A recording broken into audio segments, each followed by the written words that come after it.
Bonjour tout le monde, bienvenue à ce nouvel épisode du podcast L'État financier. Donc encore une fois aujourd'hui en compagnie de mon collègue Gabriel. Salut tout le monde, salut JP. Et pour ce nouvel épisode de la saison 4, publié d'ailleurs vous le verrez là, avec un peu de délai, on s'en parle souvent, là, que soit Gab est super occupé, soit je le suis. Je prends le blâme cette fois-ci. Là. Gros week-end qui m'a amené à me déplacer un peu par-ci par-là. Donc, effectivement, on préférait le faire à tête reposée plutôt que de forcer un podcast. Donc, vous nous excuserez pour le retard, mais en espérant que la qualité, par contre, soit présente et puisse continuer justement la série là, d'épisodes de qualité. D'ailleurs, mention spéciale là, pour nos auditeurs là, qui nous écoutent depuis assez longtemps. On avait un commentaire d'ailleurs, là, je le soulève sur YouTube, là, d'un abonné ou d'un auditeur qui est là depuis le tout début. Donc, très apprécié. Son commentaire était très pertinent, mais on l'a très apprécié. Donc, effectivement, YouTube est bon pour donner des recommandations de sujet ou des questions, mais aussi si vous avez toujours un petit mot à dire, son message était très positif sur le podcast. Ça fait toujours du bien à entendre également. Donc ça, je le salue, il se reconnaîtra. Gab, je te laisse peut-être également faire ta mention, le disclaimer, certes, qui va être important pour l'épisode d'aujourd'hui, là, qui va être dans un format dans vos poches et au son de la cloche. Et tu fais un disclaimer 2.0 depuis le début de la saison 4 avec toujours des petites mentions là, sur ton appréciation de l'état du podcast. Là, donc, je te laisse la scène pour les prochaines minutes. C'est vrai qu'à force, on va intégrer en fait mon mot, mon commentaire, on va dire, composé à la suite du disclaimer. Mais en tout cas, n'oubliez pas évidemment que tout ce qu'on parle dans le podcast, il ne s'agit que de notre opinion personnelle ou plus d'informations générales. Il ne s'agit pas d'une recommandation officielle de placement. On vous invite toujours à prendre contact avec un professionnel.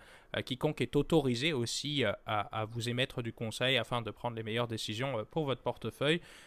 J'en profite du coup vraiment pour vous remercier au passant pour vos très bonnes écoutes. Vraiment, je suis agréablement satisfait de voir que bon, ça vient parfois par vague. On voit des fois les gens ils en manquent un ou deux, mais après ils reviennent parce que bon, après la semaine est chargée, on comprend et puis c'est bien correct. Je fais la même chose sur YouTube. Mais n'hésitez pas à nous faire, comme tu l'as dit, JP, un petit commentaire, un petit coucou dans les commentaires YouTube. C'est super apprécié. Puis ça nous permet de savoir si vous appréciez toujours le contenu, si vous avez des recommandations, des suggestions pour le coup d'épisodes. Ça nous fait bien plaisir. Même si pour le coup, tu vois, j'ai été pas mal inspiré, puisque c'est moi d'ailleurs qui ai trouvé les deux épisodes, segments d'aujourd'hui. Et j'espère qu'en tout cas, ils vous plairont. Qu'est-ce que t'en penses, JP? On peut passer, je pense, au jingle. Absolument. Donc, lançons-le dans vos poches. Parfait. Donc, premier sujet qui est assez intéressant, là, comme tu l'as dit au tout début, Gab, c'est toi qui l'as proposé. On veut vous parler un petit peu plus en détail là, de la stratégie Momentum. Je te l'avoue, lorsque tu as proposé, et c'est dans les recherches en off là, que j'ai pu effectivement aller m'éduquer sur le sujet, parce que je suis potentiellement un grand adepte de ce qu'on peut appeler le buy low, sell high, et ce qui est un peu aussi le running gag dans le monde de la finance, si on peut dire, au niveau des marchés et même de la finance personnelle.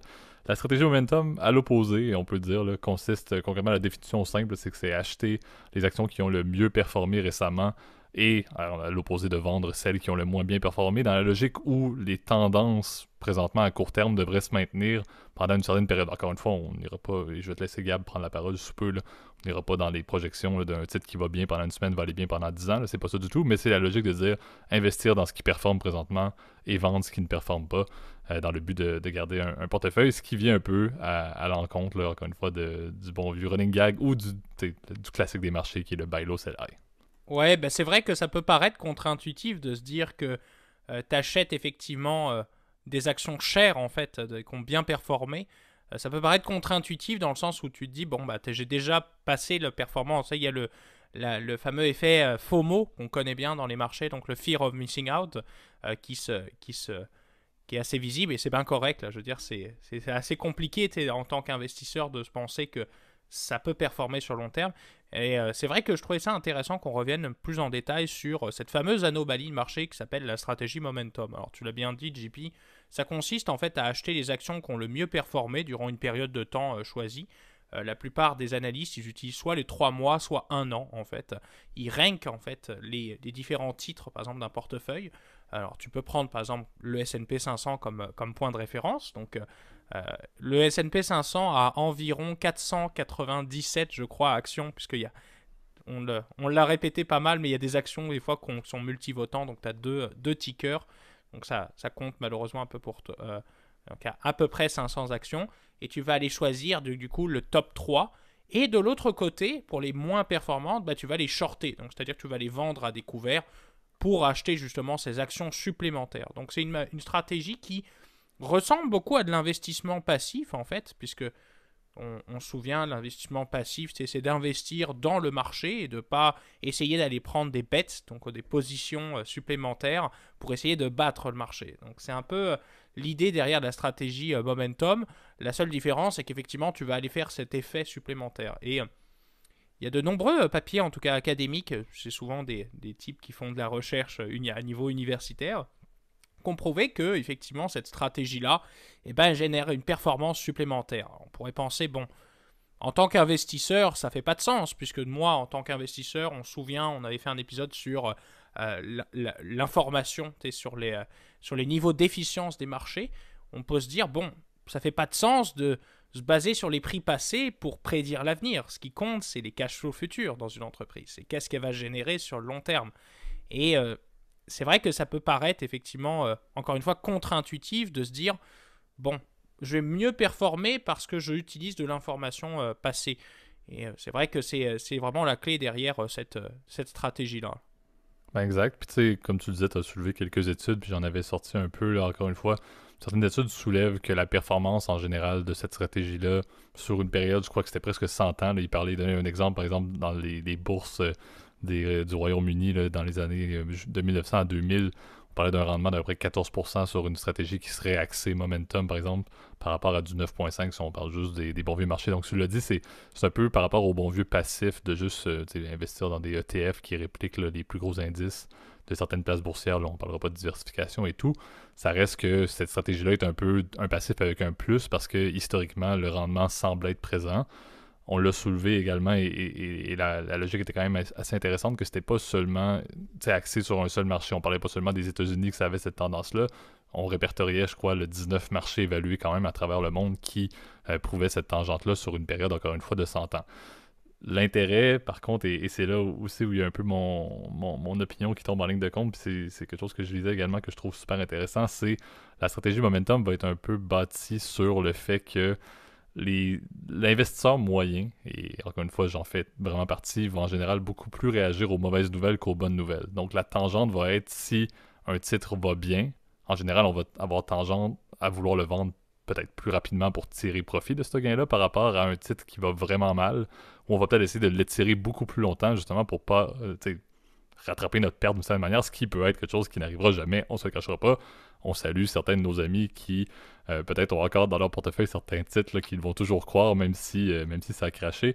On pense à Goodfood, on peut se le cacher, on va pas se le cacher là. Sans nommer de nom, mais Goodfood se porte dans le cœur et dans peut-être l'avenir, là, mais on le souhaite, mais effectivement, c'est quand même assez intéressant de voir que c'est effectivement un peu tirer profit de cette espèce de ce biais psychologique des investisseurs qui est d'agir, encore une fois, comme on l'a dit, de vendre rapidement quand ça monte et de garder trop longtemps quand ça perd. Et donc, c'est les investisseurs qui vont voir les marchés avec une stratégie davantage momentum, encore une fois, vont vraiment, on l'a dit, c'est un jeu de gagnants et de perdants, ben ces investisseurs-là vont tirer profit justement de cette espèce de semi-inefficience ou de ce biais psychologique, comme on l'a dit, qui est quand même assez notoire et assez reconnu.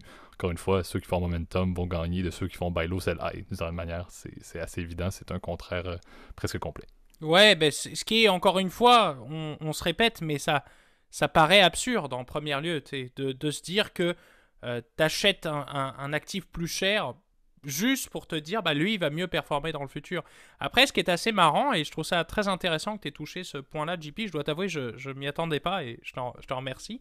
C'est vrai que la stratégie, effectivement, Momentum reprend énormément de ce qu'on avait déjà parlé, je crois, dans un des premiers épisodes d'ailleurs de Dans vos Saison poches. 1, ouais. Exact, qui était sur en tout cas sur la psychologie de l'investisseur, donc la finance dite behaviorale, vous m'excuserez de l'anglicisme, mais c'est le terme qui est utilisé par la plupart des chercheurs, même francophones. Donc c'est un aspect de la finance qu'on ignore en fait beaucoup, et puis qui est, je dois t'avouer, plus parfois utilisé à des fins de charlatanisme, on va dire ça comme ça, et pas forcément à des fins théoriques. Donc c'est plus évidemment, bon, comment on se comporte nous en tant qu'investisseurs au jour le jour.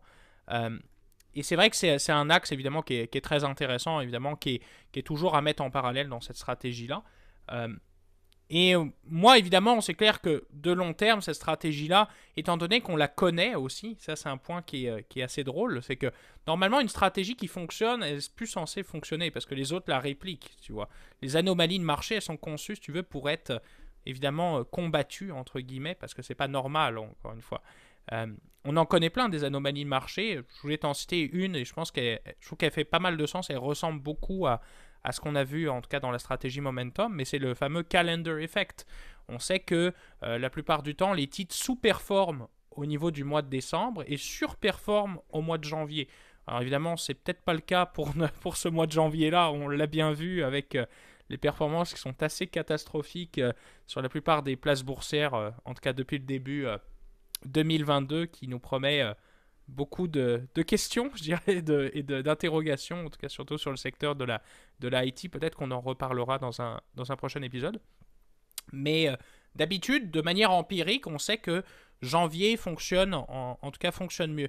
Il y a une raison principale, c'est que, vous le savez, d'un point de vue fiscal, quand on vous vendait à perte, eh ben, vous êtes capable d'appliquer les pertes futures sur des gains à plus tard, donc ce qu'on appelle un carry forward ou un carry back en fait, donc dans le milieu de la fiscalité.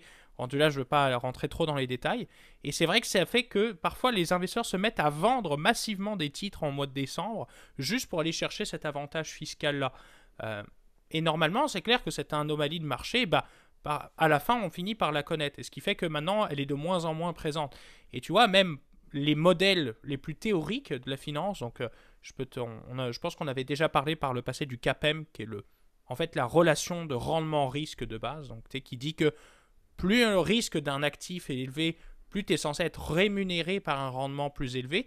Et bien aujourd'hui, tu as des modèles qui prennent en compte le momentum. Donc c'est notamment le cas du modèle de K-Hart. Je vous mettrai des références en lien parce que c'est un peu plus compliqué. Je n'ai pas envie de perdre tout le monde, mais c'est assez fou de savoir qu'aujourd'hui, on est capable de voir et de prédire effectivement que le facteur momentum, il est contrôlé, que le facteur low cap versus large cap, il est contrôlé, que le facteur value versus growth aussi, il est contrôlé, qui sont utilisés dans différents modèles. Et aujourd'hui, les analystes aujourd'hui sont capables, grâce à ces modèles de plus en plus complexes, de dire bon, on élimine le facteur momentum parce que quelque part, c'est un facteur normal. En fait, c'est un facteur qui ne devrait pas être présent en fait dans les marchés. Malheureusement, il se fait. Et je pense que quand même ça permet aussi de créer pour le coup des stratégies qui peuvent être intéressantes quand même, puisque souvent les bonnes nouvelles amènent de bonnes nouvelles, etc. C'est un peu la moralité de l'histoire. Effectivement, mais tu vois, je pense un des points intéressants de pourquoi est-ce que le momentum n'est pas une anomalie qui fait partie maintenant là, de la compréhension, en fait n'existe plus, qu'il y a encore du rendement à faire avec la stratégie momentum selon les études. Encore une fois, là, on n'est pas des adeptes de nous-mêmes et on ne l'applique pas bien évidemment. Je pense que c'est un peu l'adoption. On se le cachera pas. Là. Moi, je vois la stratégie momentum comme étant quelque chose qui implique d'avoir la bonne vieille expression, d'avoir les reins solides. C'est un peu mon avis. C'est des personnes qui n'ont pas... Ça ne fonctionnera pas toujours. Et tu l'as dit, il y a une part de la stratégie momentum qui implique quelque chose qu'on ne recommandera jamais, qui est la stratégie à découvert. Tu l'as soulevé. Donc, c'est des choses qui sont, encore une fois, pour optimiser la stratégie momentum, ça prend, selon moi, des personnes qui ont un bassin d'actifs, qui n'ont pas vraiment peur de... Tu sais, qui ont...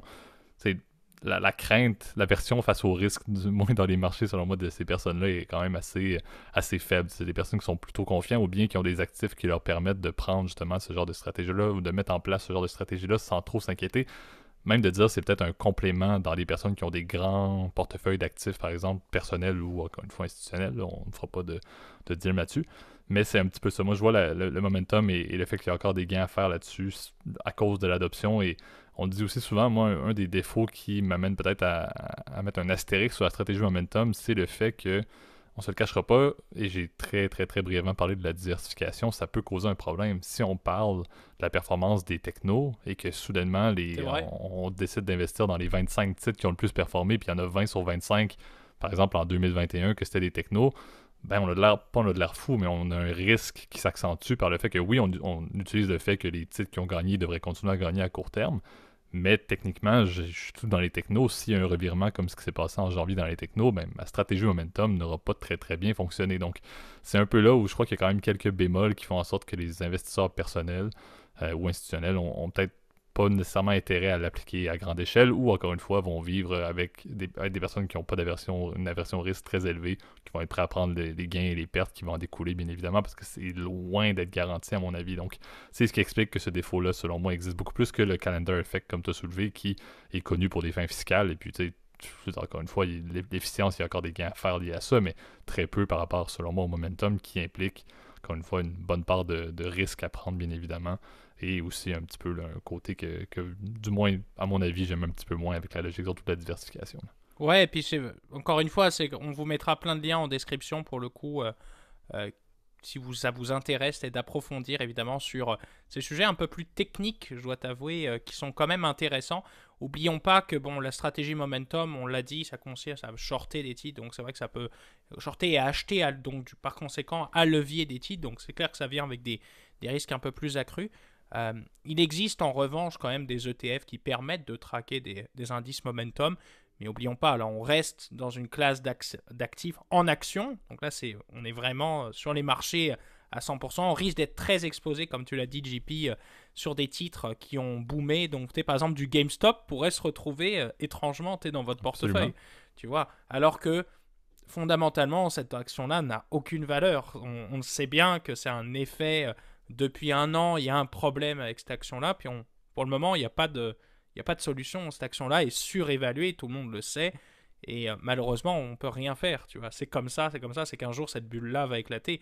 Donc, c'est un peu le risque, évidemment, du momentum. Mais c'est vrai que c'est une stratégie qui est intéressante, qu'on peut appliquer, mais que je mettrai évidemment des pincettes, évidemment, pour la plupart des gens. Et on sait qu'aujourd'hui, l'investissement dit passif, donc on l'a dit avec les FNB, donc juste de répliquer, c'est déjà très très bien. Je dirais c'est déjà une excellente façon aussi de commencer aussi sur les marchés. On se souvient, je sais, je dois t'avouer, on a été un peu moins didactique, on va dire ça comme ça, sur les dernières saisons, mais on n'oublie pas, c'est commencer à investir sur les marchés, c'est génial, c'est une excellente façon de commencer à épargner aussi. Et je te dirais, déjà de commencer à faire des choses simples, c'est déjà très bien, tu vois. Et se compliquer la vie à faire du momentum alors qu'on n'est déjà pas capable d'acheter juste un ETF, regarde, commence-y petit, puis tu verras effectivement quelle est ta tolérance au risque. Hein, on se souvient, tout ça est lié, hein, ça fait partie de ton profil d'investisseur. Et puis bon, rendu là, c'est certes que c'est à discuter pour le coup avec un professionnel, là je le dirais, là, parce que cette stratégie-là, évidemment, elle implique des risques un peu plus accrus. Exactement. Donc, tu sais, c'est un sujet assez intéressant. C'est un sujet c'est le croissance, on se le soulèvera là, pour ceux qui étaient là, effectivement, là, au tout début du podcast. D'ailleurs, on se rappellera, on avait fait un débat, je crois, à l'épisode 3 entre le style valeur qui était plus Gab et le style croissance qui était plus moi. Vous voyez maintenant, après 1 an et demi plus de podcast, que je mets un petit peu d'astérix autour d'un sous-segment du style croissance. Donc, vous voyez qu'avec l'âge et avec le temps, je semble transiter là, vers l'orbite beaucoup plus valeur, là, donc ça, on pourra en rire. Si je réécoute l'épisode, je pourrai en rire. Là. Ouais, après, je vois pas encore Terry, JP, donc je pense que ça devrait aller. Mais... Non, effectivement, mais c'est un sujet effectivement assez intéressant. Encore une fois, tu l'as bien dit, Gab, là, un peu en mode ce qu'on faisait un petit peu moins, des dans vos poches plus informatifs, encore une fois, des bons à savoir et surtout un peu éducatif financier sans être dans l'applicatif directement. Là. Encore une fois, c'est une stratégie qui est très loin d'être pour tout le monde et comme on le dit souvent, non seulement c'est sans recommandation, mais c'est également sans application pour Gab et moi, respectivement. Donc ça vous montre que c'est un sujet intéressant, mais à prendre et à lire davantage. Donc passons maintenant à notre deuxième segment, le Au son de la cloche.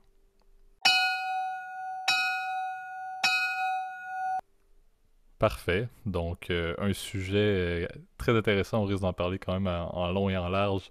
Que Gab s'est clairement inspiré là, d'un contexte très local. On veut vous parler de pourquoi les milliardaires rachètent des équipes de football. C'est un Québécois qui vous dit ça, mais on parle bien du football européen et non du soccer. Ben, on parle du soccer, pas du football américain.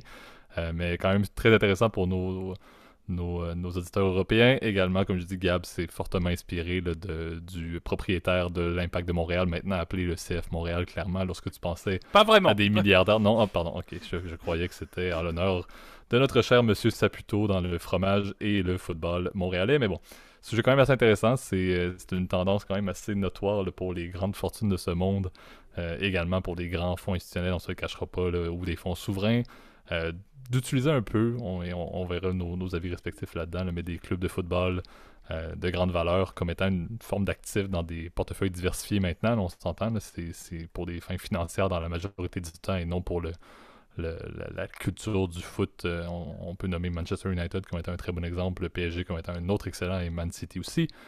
Mais je pense qu'il y a quand même beaucoup de bonnes choses à parler sur le raisonnement derrière ces investissements-là, encore une fois, parce que oui, c'est un actif dans lequel on va investir un paquet d'argent juste pour l'acquérir, mais il y a des dépenses courantes assez imposantes, on ne se le cachera pas, en salaire, etc., par exemple. Donc, c'est quelque chose qui implique beaucoup d'entretien, c'est quelque chose qui implique des masses salariales assez notoires et des dépenses assez notoires. Et un peu la raison derrière ça, au-delà du financier, que peut-être Gab, tu pourras aborder brièvement, il y a quand même un fort intérêt pour d'autres choses, qu'on parle de marketing, de branding, de peu importe, de politique. Je pense qu'il y a beaucoup de beaux sujets qu'on peut parler là-dessus, mais peut-être Gab, je te laisse entamer un peu l'axe que tu voulais donner à ton sujet. Là. Bah, en fait, je voulais vous parler de ce sujet-là parce que vous êtes peut-être pas sans savoir qu'il y a eu quand même énormément de transactions ces dernières années dans ce milieu assez rigolo, je dirais, qui est et assez spécial, qui est l'investissement dans les équipes sportives. Alors, plus récemment, en fait, en fin d'année passée, donc en fin 2021, vous n'êtes pas sans savoir que Newcastle United, qui est un club en première division anglaise, donc en Presque première ligue. lanterne rouge, on ne se le cachera pas d'ailleurs, de l'EPL. Voilà, et justement, d'ailleurs, on va pouvoir en discuter, donc, qui a été racheté, donc, du coup, par le fonds souverain de l'Arabie Saoudite, donc, de monsieur Mohamed Ben Salman, qui, évidemment, est à la tête de ce fonds-là, donc, évidemment, il y a plusieurs raisons, en fait, effectivement, qui vont justifier ce rachat-là, mais on sait que il y a un intérêt croissant, évidemment, des investisseurs institutionnels, justement, dans les équipes sportives. On sait que depuis quelques années, je crois que c'était en 2009, que Doha, donc le Qatar Sport Investment, avait racheté le Paris Saint-Germain, mais on sait aussi que Manchester City est détenu aussi par Ben Zayed, donc en l'occurrence c'est l'Émirat d'Abu Dhabi, qui possède le City Football Group, donc qui contient aussi New York City FC, etc. Alors, c'est un domaine de la finance qui est peut-être méconnu, qui aussi utilise beaucoup de transactions privées. Alors, c'est vrai qu'on n'a pas toujours toutes les informations qui nous permettent de juger. Tu vois, dans le cas, par exemple, dans le cas de Newcastle, ça a été racheté pour à peu près un peu plus de 300 millions de livres avec, en l'occurrence, l'Arabie Saoudite rachetait 80% et 10-10 étaient des partenaires et des associés dans la transaction. Et donc Newcastle United est passé donc du coup sous le giron de l'Arabie Saoudite, et ça pose toujours ces questions-là. C'est pourquoi on va aller racheter ça. Moi je vois, je dirais, deux raisons, et je pense que on va commencer par la première parce que je pense que JP, tu auras peut-être un peu plus d'informations là-dessus, mais ça coule de source. Je fais un roulement de tambour, c'est pour l'argent. Tu pourrais mettre ça, si on faisait une version journal de l'état financier, ça serait le grand titre, effectivement, grande surprise là-dedans, ouais. Grande surprise, c'est étrangement, ils rachètent des équipes pour faire des sous.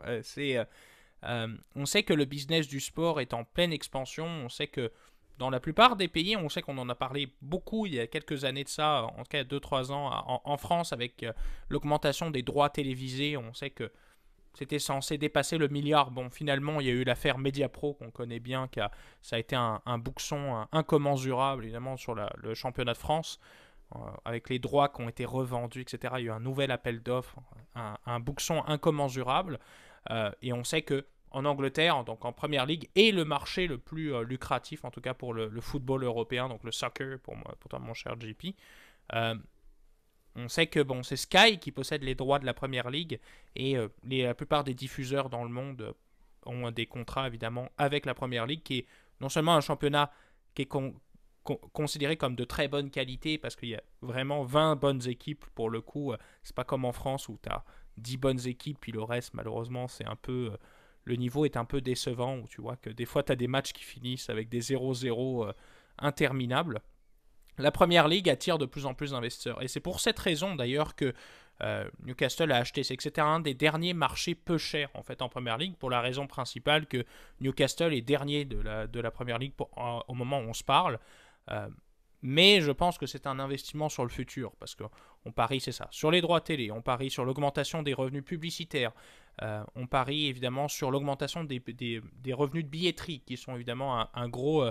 un flux de revenus, surtout pour les équipes qui sont considérées comme assez populaires. Donc, par exemple, Newcastle, c'est un bon cas, mais On sait que Arsenal, ça a été le cas il y a quelques années où les prix des billets ont explosé depuis le rachat par le milliardaire américain Stan Kroenke, qui d'ailleurs on va en parler un peu plus tard dans le sujet, mais est vraiment l'exemple type en fait du businessman qui a fleuri justement dans le milieu du sport. On voit de plus en plus de ces milliardaires du sport qui font énormément de sous. Donc on l'a dit, les goodies évidemment, les revenus de maillot, etc. Ce qui fait que c'est un business très lucratif, mais aussi dans l'autre côté qui, comment dire, évidemment coûte assez cher. Là. Ben exact. Puis, tu sais, je pense un point financier, le dernier point financier quand même intéressant à noter, n'est peut-être pas applicable pour les grands clubs de ce monde qui ont littéralement tout l'argent qu'ils veulent et qui peuvent se payer n'importe quel joueur à n'importe quel prix.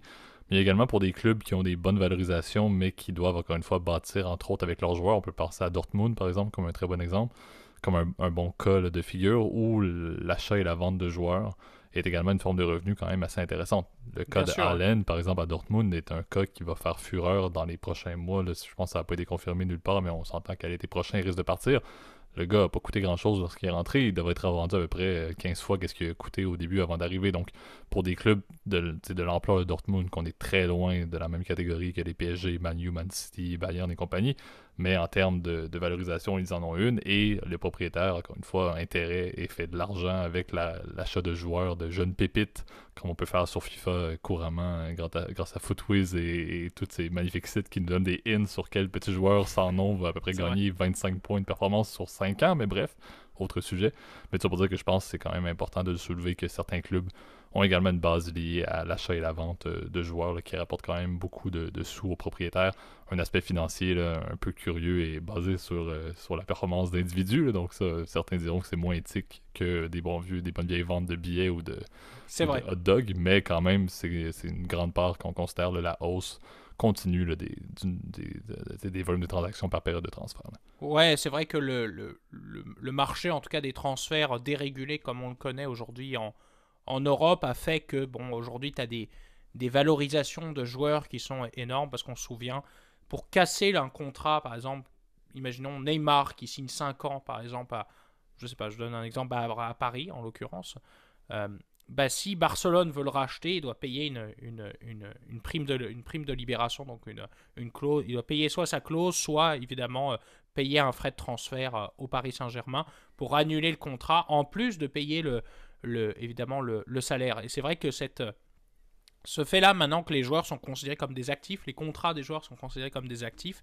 et ben ça ouvre des opportunités au fameux trading de joueurs. On sait que la France est le championnat français est très connu justement pour la qualité de sa formation, et c'est pour ça que beaucoup de joueurs en fait partent en Angleterre en fait depuis la France, même si bon, depuis le Brexit c'est un peu plus compliqué parce qu'il y a un nombre limité de joueurs par équipe qui peuvent venir en tout cas en première ligue.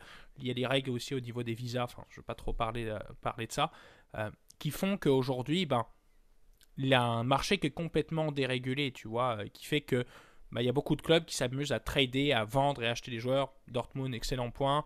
On sait qu'il y a des clubs aussi, comme par exemple le Bayern de Munich, qui sont connus pour ne pas payer très cher leurs joueurs et les revendre bien aussi à prix d'or. L'Espagne, au contraire, et l'Angleterre sont beaucoup plus acheteuses de très grosses primes. On sait qu'il y a des clubs multimilliardaires et qui, pour le coup, sont rentables. Hein.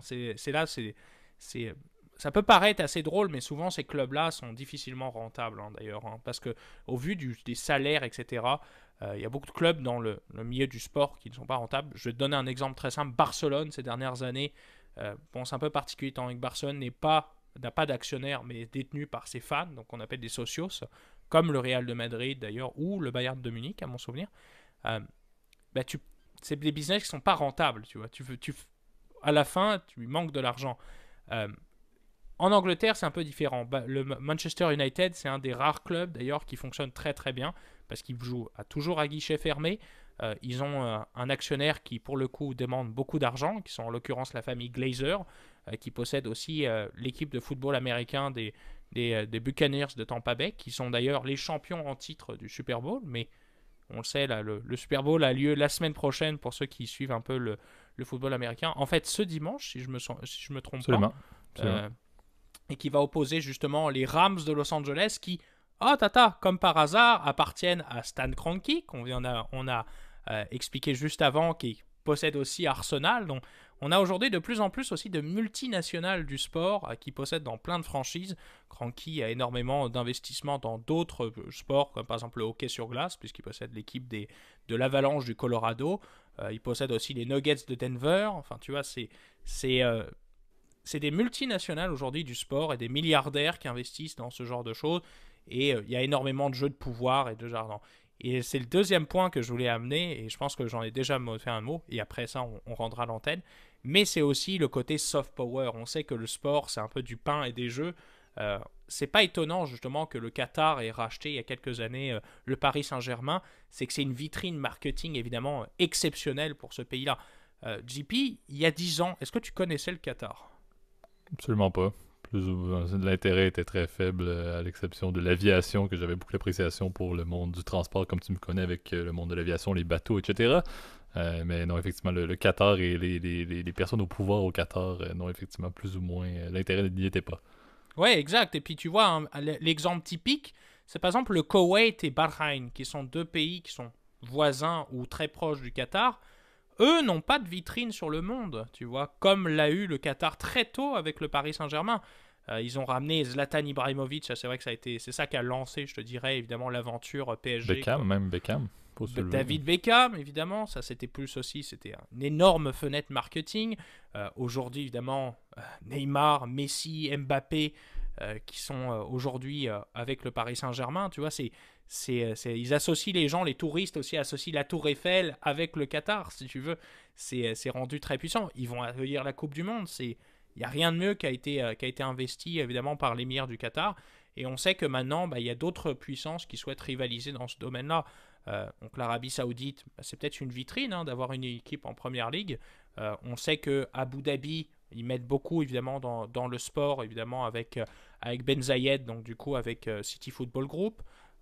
Je ne sais pas si Al Maktoum, donc, qui est l'émir de Dubaï, a des équipes sportives à ma connaissance, mais je sais qu'évidemment ils sont très proches et très friands évidemment de tout ce qui est effectivement dans ces investissements dans le sport, parce que c'est du pain et des jeux en fait finalement. C'est du business, c'est des relations de pouvoir, et tu as une exposition médiatique aujourd'hui par le sport qui est évidemment inégalée.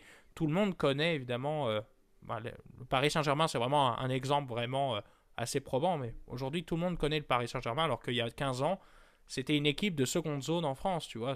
Oui, il y avait des fans parisiens, etc., qui évidemment connaissaient, mais c'était pas une marque globale. Aujourd'hui, ils ont un partenariat avec Jordan qui était inespéré, si tu veux, il y a plus de 10 ans. Et aujourd'hui, c'est une équipe mondialement reconnue. Et je pense que c'est la même chose pour Manchester City, là. Ben exact, puis tu sais, je pense qu'il soulève bien, tu l'as dit, le soft power est assez important dans le sens où moi, tu l'as bien dit, là, s'il y a bien quelque chose qui est rassembleur dans le monde du sport, le sport est rassembleur en général, mais le football l'est particulièrement, s'il y a bien une manière de communiquer avec une base de personnes à travers le monde, et on se soulèvera, là, je suis un Québécois qui est né au Québec, pas trop loin de Montréal, qui est un fan de foot depuis toujours et qui adore tout ce qui se passe en Angleterre, donc ça montre encore jusqu'où on peut se rendre, même dans des pays où il fait l'hiver 9 mois par année, j'exagère à peine. Mais vous me comprendrez là-dessus que moi, ce que j'aime, c'est que ça va atteindre une base incroyable de personnes à travers le monde, et en mettant de côté un peu tous les débats qu'on a. T'sais. Quand on écoute du foot le dimanche, par exemple, aucun problème à savoir c'est quoi qui se passe dans la relation entre la Chine et les États-Unis. T'sais. Ça met de côté justement les moyens de communication qu'on connaît en général sont axés justement on connaît les tensions, on regarde des nouvelles à travers le monde, c'est imbriqué des tensions, c'est imbriqué de peu importe, ça c'est pur, il n'y a pas de filtre, on veut parler de foot, on veut faire passer un message, tu l'as bien dit, sur du branding pour des pays des Émirats, ça passe comme si de rien n'était parce qu'on est là à écouter du foot et on apprécie tous la culture, donc il y a cet aspect-là qui est quand même très intéressant. C'est beaucoup mieux, selon moi, que de commencer à investir pour faire un branding alternatif par les médias bien connus et traditionnels. C'est littéralement plus une certaine manière des médias que des institutions sportives, ce qui est assez magnifique parce que c'est camouflé de manière absolument incroyable. Donc on voit la justification, on voit que c'est pas demain la veille qu'on va pouvoir, Gab et moi, mettre nos actifs en commun pour se payer le PSG. Mais ça montre quand même justement l'intérêt et le raisonnement derrière le fait de diversifier justement les actifs. Et tu l'as dit, Stan Kroenke est le meilleur exemple. Littéralement, il n'y a pas une ligue presque où il n'a pas quelque chose. Il est sur le point, il pourrait quasiment s'acheter une écurie de F1 si ça lui tentait. Oublie pas qu'il a la richesse de sa femme, qui est Madame Walton, en fait, qui est oui. l'héritière de la famille Walmart, de la famille Walton qui a fondé Walmart. Excuse-moi pour le... Enfin, tu m'auras compris.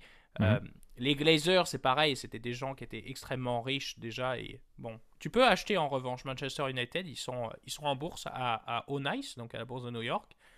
Mais tu risques d'avoir que seulement une stake de 33% et avoir un droit de vote qui est inexistant puisque les Glazers ont des actions multivotantes. On ne va pas reparler 50 fois là-dessus.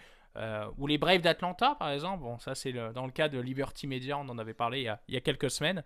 Donc, tu vois, c'est un milieu évidemment qui est fascinant, mais qui, faut appeler, c'est un business qui est assez compliqué. C'est aussi, il y a ce côté soft power qui est vraiment à prendre en considération dans la balance, et c'est pour ça que c'est difficile même d'évaluer, tu vois, une équipe de sport. Je vais vous mettre en lien, et vous m'excusez, aujourd'hui c'est ma journée lien, là je dois t'avouer, d'un cours en fait en PDF d'un éminent professeur qui s'appelle Asrat Damodaran, qui est un peu aujourd'hui l'un des plus grands, en tout cas, professeurs de finance dans le monde et qui est un des pères de la valuation. Donc c'est quelqu'un qui a évalué la valeur d'une entreprise ou en l'occurrence d'un club de sport. Et c'est hyper intéressant, tu vois, l'approche qu'il fait. Et il y a ce côté, tu vois, et ce qu'il met en face, tu vois, dans sa recherche, c'est la valeur sentimentale. Et cette valeur sentimentale, je dirais, c'est la valeur réputationnelle d'une équipe. Cette exposition marketing que tu peux avoir aujourd'hui grâce au football ou n'importe quel sport. J'ai repris l'exemple des Glazers, puis je vais terminer là-dessus, mais les Glazers, avant qu'ils possèdent les Buccaneers de Tampa Bay et Manchester United, personne ne connaissait ces gens-là, à part évidemment dans leur industrie, puisque je crois que c'était des magnats de l'immobilier, à mon souvenir. Même chose évidemment pour Kroenke, qui aussi était un autre magnat de l'immobilier, comme beaucoup d'ailleurs de propriétaires d'équipes sportives. Un autre exemple, mais par exemple plus proche de chez nous en France, mais on sait que l'Olympique de Marseille a été racheté par des capitaux américains, en l'occurrence par l'ancien propriétaire des Dodgers de Los Angeles. Là, j'ai perdu son nom, tu m'excuseras, là, mais tu vois, tout est imbriqué, tu vois, dedans, et c'est vrai que c'est assez compliqué à estimer cette valeur sentimentale, valeur réputationnelle. Encore une fois, je laisserai tout ça en description si ça vous intéresse. Exact. Donc merci pour ça. C'est ce qui va conclure ce nouvel épisode du podcast. Donc, en mon nom directement, avant de te passer la parole, Gab, sur où est-ce qu'on peut nous retrouver, là, je vous remercie à nouveau. Je fais également une nouvelle mention, comme je vais toujours le dire, là, mais n'hésitez pas là, à mettre les likes et aussi mettre les fameux ratings, là, les étoiles qui sont maintenant disponibles. Je le soulève à chaque fois, les plateformes de podcast s'améliorent beaucoup. Pas en commentaire, d'où l'intérêt de YouTube, bien évidemment, là, pour mettre des commentaires, parce que Spotify et Apple Podcasts, ce n'est pas encore tout bon à ce niveau-ci, mais n'hésitez pas effectivement à mettre des étoiles là-dessus, au-delà des fameux likes et des fameux commentaires là, sur YouTube. Ça aide beaucoup au niveau des plateformes de podcasts, et je pense qu'il y a beaucoup de développement assez intéressant à faire, et justement là, à mettre directement au niveau des plateformes de podcasts directement. Mais je te laisse, Gab, effectivement poursuivre avec le mot de la fin et les remerciements. Bah oui, n'oubliez pas évidemment de partager notre contenu si ça vous a plu. J'ai retrouvé le nom du propriétaire, c'est Frank McCourt, tu vois, je l'ai retrouvé. À partager donc du coup notre podcast sur toutes les plateformes, Apple Podcast, Spotify, Google Podcast, Deezer, Amazon Podcast, etc.